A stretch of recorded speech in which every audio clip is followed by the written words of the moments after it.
Man, got around. OG7 back here. And today, like each and every day you come back to the channel, guys, I'm going to share with you, man, some stories of victory and glory.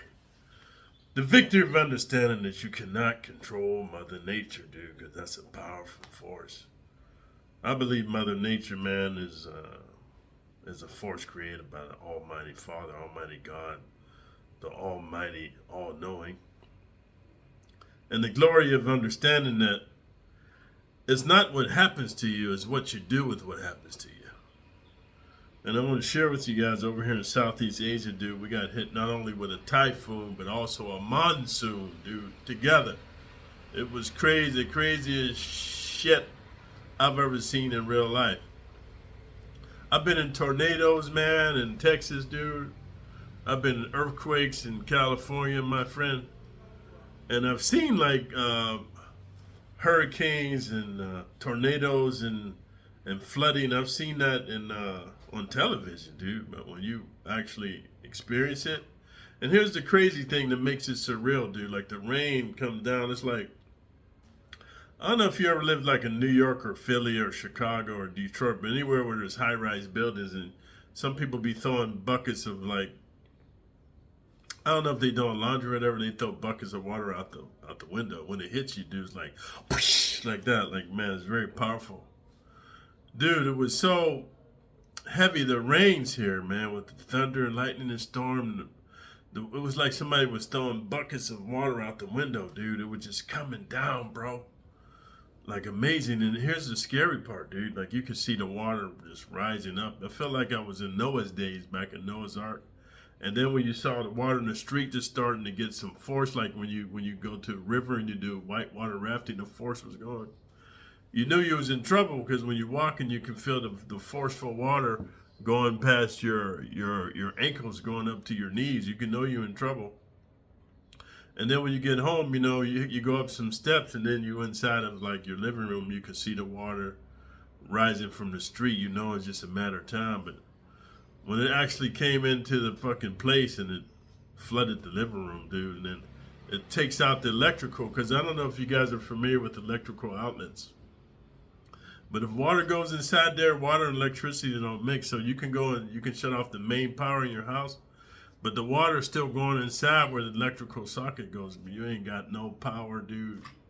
It was crazy. It was horrendous. And I think the scariest part was there was people that didn't plan for it, so they needed to go out and get food, man. It was crazy because they had these lifeboats. Let's say life-saving boats. It was just a boat. And they would pedal around and pick people up, man. Here they didn't have motorized boats, man. You know? I don't understand it, but hey, I'm not here to talk about that kind of stuff. I'm just letting you know the flooding, dude, has subsided. The typhoon has passed, the monsoon has passed, so I wanted to tell you guys I'm thankful I'm back online. The internet's back up as of yesterday, late yesterday. The power's back on for some regions in Manila. So I wanted to make a video, dude, because I wanted to share with you, man. When it rains, it pours. In maximum security prison, when it rains, it pours. And when it pours, don't let any gang members make you the little slutty whore. So I wanted to share this with you, man, because this is how it goes in maximum security prison. And I want to be clear. A lot of you guys come on here and, you know, on the one hand, I appreciate the comments because it helps the algorithm. It shows interactivity. It's helping my channel to grow. I appreciate you taking the time to leave a comment, even if you disagree with me. I just don't like when you guys are disrespectful. We can have a respectful disagreement, you know. So a couple of you guys coming on here talking about, oh, gee, you telling cats to take off on the first dude that disrespects them. You don't know who they is. You don't know who is affiliated with. You don't know what rainstorms are going to come. And I'm not going to point out anybody specific because I'm not trying to be disrespectful or make you feel bad or any of that, dude, trying to clown you or gaslight you. None of that. All I'm saying is I can only tell you my experience. And, you know, it's one thing, I want to tell you guys something about being an armchair quarterback. And I'm not going to call you any foul names or come out with any angry cat energy, but, you know, it's very easy for a cat to sit down. Like, when I was a kid, it was called an armchair quarterback. And it even starts in Pee Wee football. You know, you got your dad sitting there and you running the game, you know, and let's say you're the quarterback. He said, no, you should throw it out the pocket, throw it out the pocket. Or let's say you're a running back in high school, man, and you got your, you know, you got your coach telling you, no, you should have dipped and ran. And then you in college, man, and you, let's say you're a wide receiver. Oh, you should have jumped forward and grabbed it and pulled it in tight before you fell. Or you in the NFL, man, and you know, and it's the final quarter, man, and then the pressure's on you, dude, and they want you to kick the ball, they want you to kick the goal, and you miss it, and everybody's like, oh man, that dude's a bitch, he can't kick. You see, I'm gonna tell you something in life, and this goes on to speak more about my kickboxing videos and my Muay Thai videos.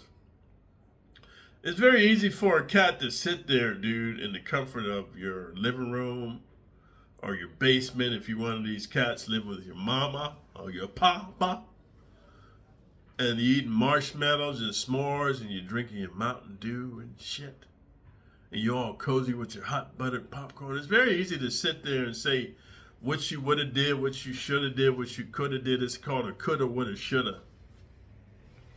It's a whole nother thing to be in the heat of battle, and to add insult to this comment I'm going to share with you. It's like cats that watch combat movies, man. You watch these combat movies, or you play these first shooter games, Call of Duty and World of Warcraft, and these first shooter movies like what's it called, man? The one where they steal cars all the time, Grand Theft Auto, and these zombie apocalypse. It's one thing to sit there and you watching these movies and you playing these video games, but I'm here to tell you, man, I'm here to tell you. When you're in the heat of battle, it's a whole different experience, especially when you be seeing dudes to your left and right getting take out and they screaming for their mama and their caps peeled, their faces peeled off. You're smelling the burnt flesh. You're smelling the feces, dude. Because let me tell you something about dead bodies. When somebody died, they release all the liquids in their body. They release their urine and they release their feces. That's just how it is. The body, I don't know why, it just does that. And guys scream a lot, dude. They scream like banshees, dude.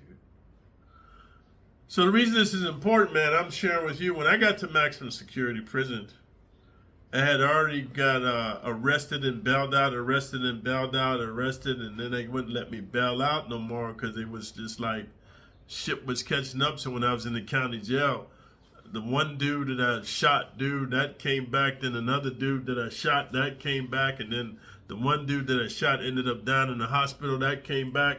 And then one of the dudes of the two dudes I shot, he ended up dying, that came back. So it was compiling up. And then the fact that I had these shootouts, man, you know, when I was robbing drug houses, dude, all that started catching up with me. So here's the whole thing. When you're in California, you from back east, you can go from, I used to go from Northern California to Central California to LA.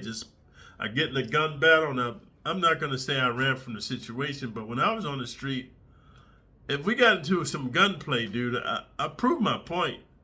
But then to let things cool off, I'm going to keep my money going. So I go to a different part of California that's where they got me with the distribution and manufacturing, because I was distributing, and transportation.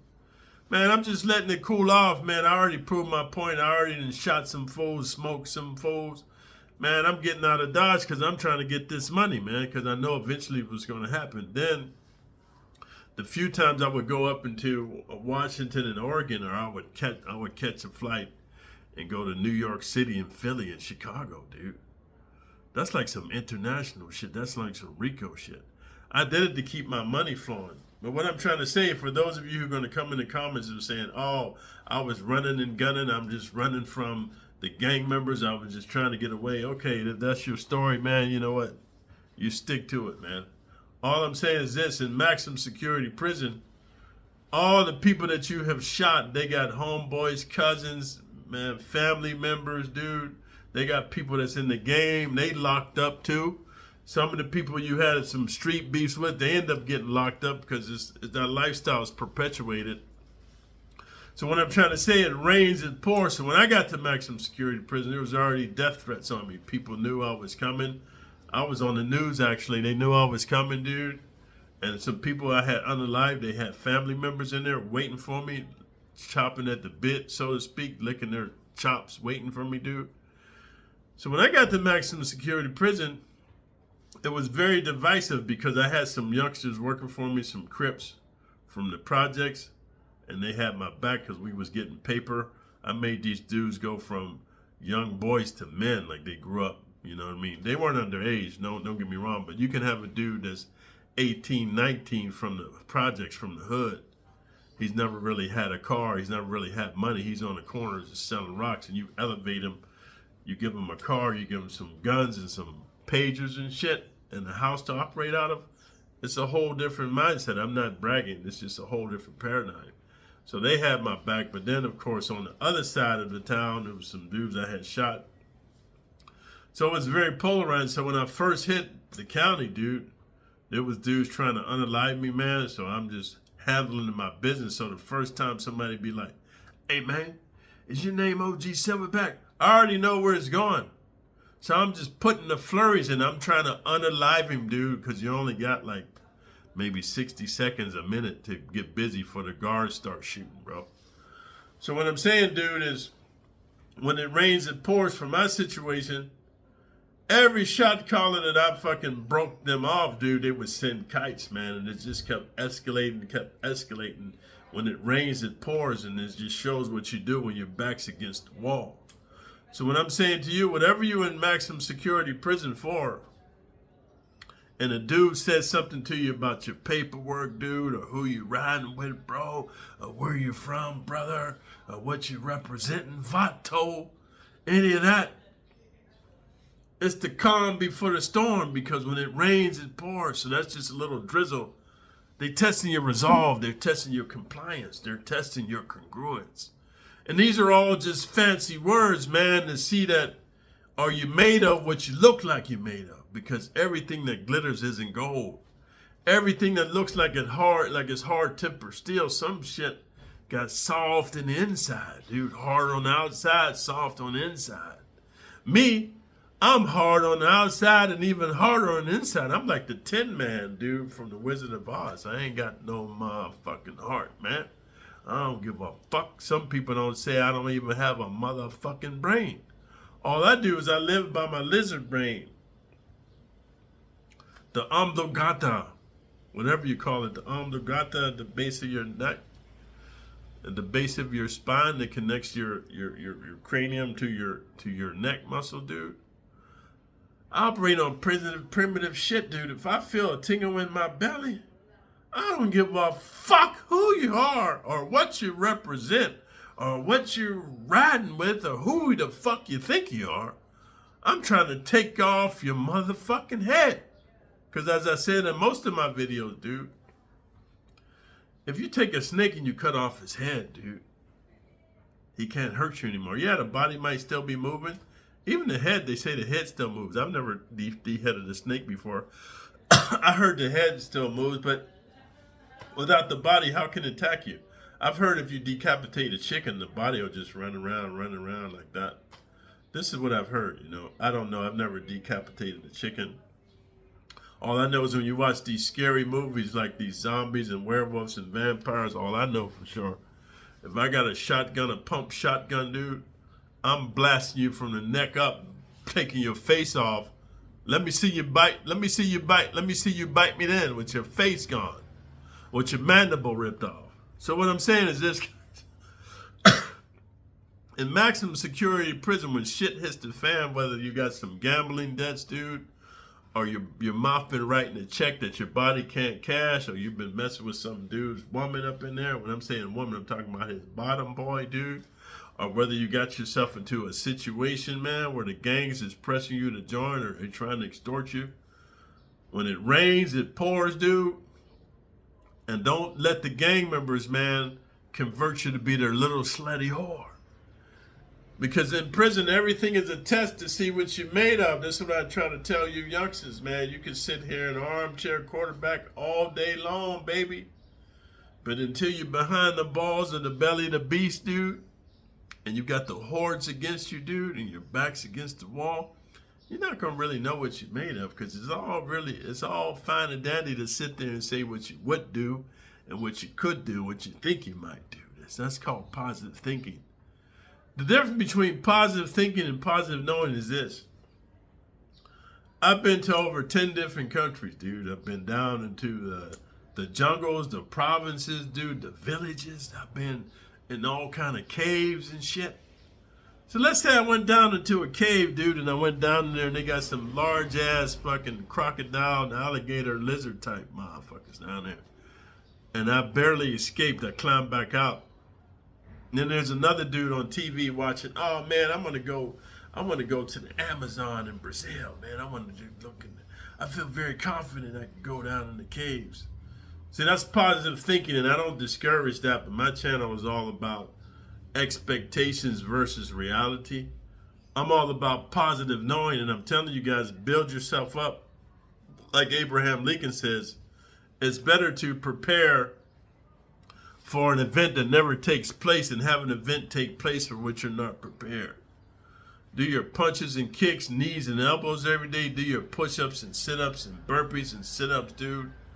Run if you can, dude. Do some swimming, man. Get in there and do some sparring where it's heavy to the body, light to the head. Keep your reflexes going, and do some resistance training and eat clean. And you, my friend, will be ready to face any mean adversary, even when you feel the odds are against you, and even when you feel like when it rains and pours, you will not let anybody make you the slutty little whore. So until next time, OG7 back. Out.